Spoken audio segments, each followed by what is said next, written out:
Hey guys, today I'm going to be introducing you guys to a series called Information on the Heart, where I cover certain concepts of the heart that you may not be aware of. This is common knowledge, basic information if you want to get to know more about the heart. So today we are going to first be covering types of arrhythmias in this episode today. So let's go. So the first type of arrhythmia is called a bradycardia, and it's when the heart beats too slow, below 60 BPM. A normal heartbeat is supposed to beat between 60 BPM to 100 BPM.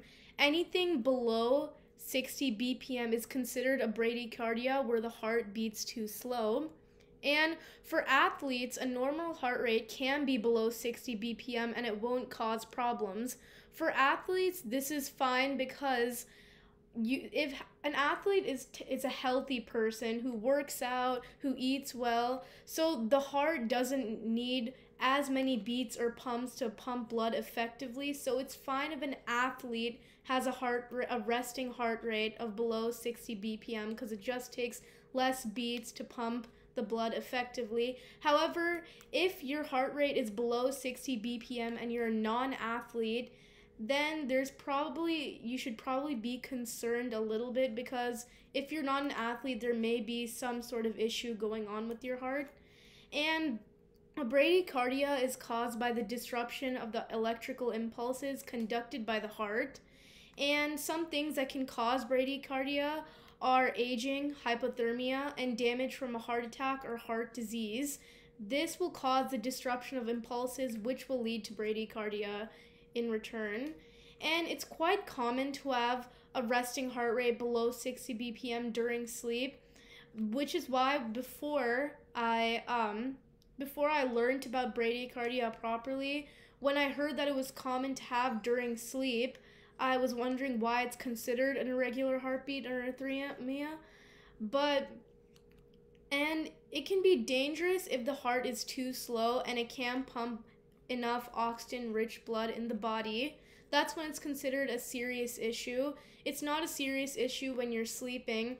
However, when your heart at this point becomes too slow to pump enough blood effectively, then you need to go to the doctor and get something figured out. And this is how bradycardia sounds.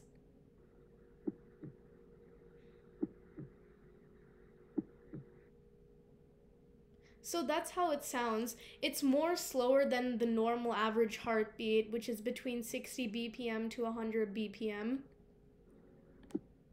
And this is how it looks. So there's not supposed to be a large gap like this between beats. That's abnormal, and that's signs of a bradycardia.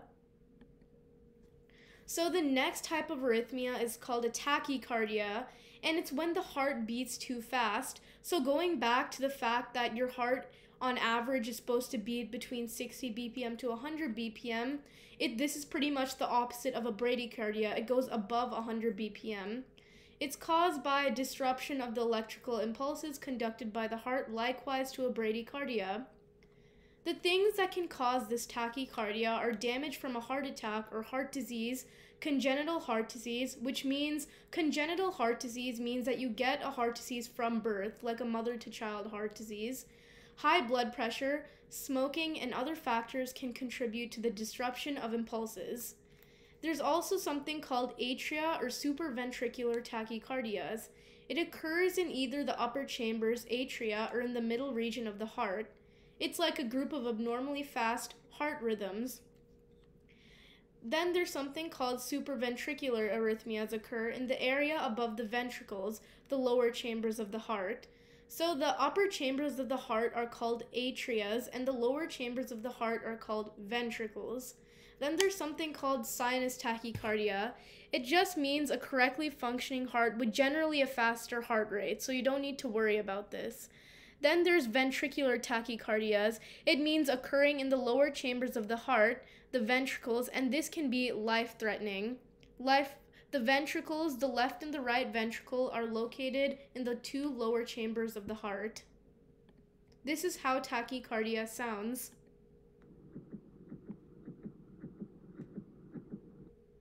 So as you can see, it's faster than a normal average heart rate. And this is how it looks. As you can see, there's a lot of heartbeats constantly. There's supposed to be at least a little more of a gap in between the beats, but it's at a very fast and constant speed when you have a tachycardia.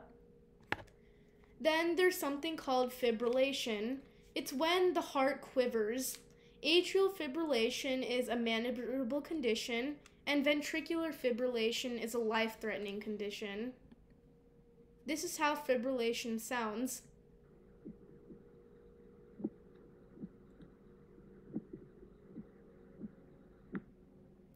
That's how fibrillation sounds. You can see that the beats are quite irregular, and it's not like a normal beat that happens one after another. There's like small beats, and like they're not properly in place. They don't have a solid gap in between them. They just occur at random times, and it's a quivering type sound, if that's how you want to describe it. And then this is how it looks. As you can see, this is a normal heart rhythm on the top of this chart. This is how it's supposed to be. This means that you have a healthy heart and no signs of an arrhythmia. However, whenever you have a fibrillation, you can see between the beats there's all these little quivers, which means that you have fibrillation. Then this is premature contractions. In short form, it is known as PVCS. It means that you have an early heartbeat. There's something called premature atrial contractions. It means that it occurs in the upper chambers of the heart, the atria. As we discussed, there's a left atria and the right atria of the heart, the upper chambers. And then there are premature ventricular contractions. It occurs in the lower chambers of the heart, the ventricle, the left and the right ventricle, which means whenever it's said atrial contractions, it means that there's an early heartbeat in these areas of the heart.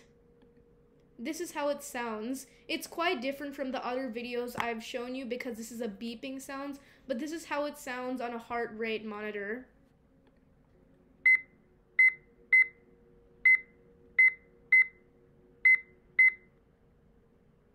So that's an example of how PVCS sounds. It's quite difficult to describe it, but you can tell that it's not at like a normal, constant, like a gap in between where it's one after another. There are some early beats which causes an irregularity of the heart. And then this is how PVCS looks. As you can see, there are normal beats over here, but then there's an early beat and then a long gap and then an early beat. So it's different from how a normal heart rate is supposed to look. And that's all we're going to be covering for this episode of the basic information about the heart. I hope you learned something about heart arrhythmias today. And this is Freya Thomas signing off.